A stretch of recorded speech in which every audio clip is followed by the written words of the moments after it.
సదస్సు తీర్మానాలు. 1. మతతత్వంతో ప్రజల సామాజిక జీవితాన్ని, కార్పొరేట్ పెట్టుబడిదారీ విధానాలతో ప్రజాస్వామ్యాన్ని ధ్వంసం చేస్తూ ప్రజలలోని లౌకిక సమానత్వ పునాదుల్ని దెబ్బతీసే పాలకుల విధానాన్ని సమూహం నిరసిస్తోంది. 2. ఎన్నికల్లో రాజకీయ లబ్ధి పొందడానికి, ఒక మతానికి చెందిన ఓటర్లను ఆకర్షించడానికి రాజ్యాంగ స్ఫూర్తికి వ్యతిరేకంగా మతాల మధ్య విభజన రేఖలు గీసి భిన్న సమూహాల మధ్య విద్వేషాలను రెచ్చగొట్టి క్షుద్ర రాజకీయాలను సమూహ తీవ్రంగా ఖండిస్తోంది. 3.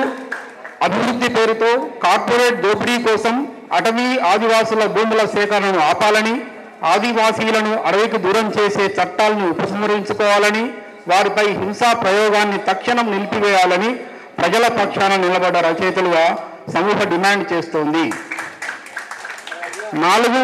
రాజ్యాంగబద్ధంగా ఎన్నికై బాధ్యతాయుతమైన అత్యున్నత పదవుల్లో ఉంటూ దేశంలోని ముస్లింలను చొరబాటుదారులుగా, దోపిడీదారులుగా, హిందువులకు, ముఖ్యంగా హిందూ మహిళలకు ముప్పుగా పేర్కొని మతోన్మాదం రెచ్చగొట్టే ప్రసంగాలను చేస్తున్న వారిపై ప్రజా ప్రాతినిధ్య చట్టం ప్రకారం సరైన చర్యలు తీసుకోవాలని దేశ రాష్ట్రపతిని కోరుతున్నాం. 5. విశ్వవిద్యాలయాల పాలనా వ్యవహారాల్లో సాహిత్య అకాడమీ వాటి ప్రాధికారిక సంస్థల నిర్వహణలో రాజకీయంగా జోక్యం చేసుకొని వాటి స్వయం నిర్ణయాధికారాన్ని, స్వయం ప్రతిపత్తిని హరించే విధంగా వ్యవహరిస్తున్న పాలకుల ప్రమేయాన్ని సమూహ తీవ్రంగా వ్యతిరేకిస్తోంది. 6.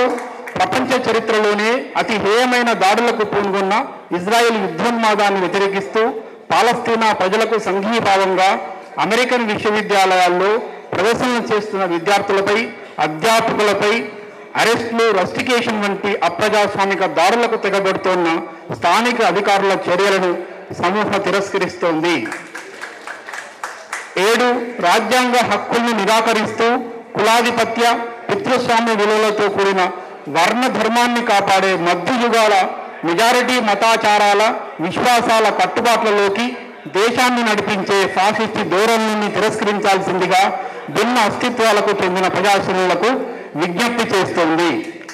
చివరిది, ఫాసిస్టు వ్యతిరేక భావజాలాన్ని వ్యతిరేకిస్తూ మతవాదానికి, కార్పొరేట్ ఫాసిజానికి మధ్య ఉన్న సంబంధాన్ని తమ రచనల ద్వారా బహిర్గతం చేస్తూ దేశంలో ప్రజాస్వామ్య లౌకిక విలువల పరిరక్షణను సాహిత్య ఉద్యమంలో భాగంగా విస్తరింపజేయాలని రచయితలకు విజ్ఞప్తి చేస్తున్నాం. ఇది 8 తీర్మానాలు.